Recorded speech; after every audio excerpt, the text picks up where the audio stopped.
Con luôn bị thoát xả này cơ vậy. Nằm này vật nó khó hơn là ngồi bàn. Khát thì sắp tả giờ. Hai mà. Hai mà. Ai bà cô lên. Thôi cháu. Hỏi thì chết rồi má. Hỏi thì chết rồi mà uống. Đây. Hỏi thì chết rồi mà mày nói thì chết rồi má. Hỏi thì chết rồi nè. Vật cả hai tay.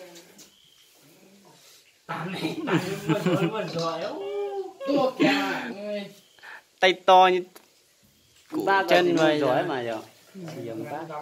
Con nhó có ra. Ô có con nạc gì cứ. Thằng thế.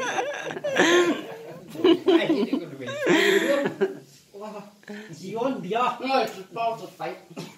Đệm một cái áo cái vào. Vật đây mình sẽ đau. Sao còn đây? Giống nó ngắn tay mày. Mình mới giòn thòng ba đó.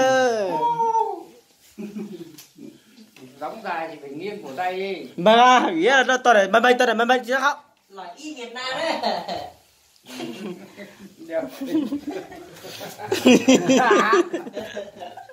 Đẹp trai chưa? Cố lên. Cố lên, đéo được rồi. Học chứ. Con tôi chỉ học. Bê vã, bê vã, ô vã. Ấy là ý gì à? Ý à thế. Chứ tốt. Tốt, không bá mặt. Tung ra mà không biết chủ xả thế trong các bạn. Đại trai kìa. Nhìn ghê chưa? Tầm nó giọt theo. Nhưng bác lo qua chỉ mua giỏi mà giỏi chưa? Con được bên không à? Nắm tay nhau tốt nhất đấy, cứ hai bàn tay nắm vào nhau. Còn nếu mà chơi cổ tay, thằng tay bé hơn thằng tay to thì phải đánh nghiêng cổ tay tùy vào cái thằng tay to. Sát lọng. Tôi sát lọng à.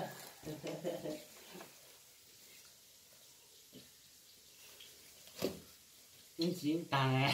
Nó cố luôn đi. Cho nó ý dạ. Hai bạn.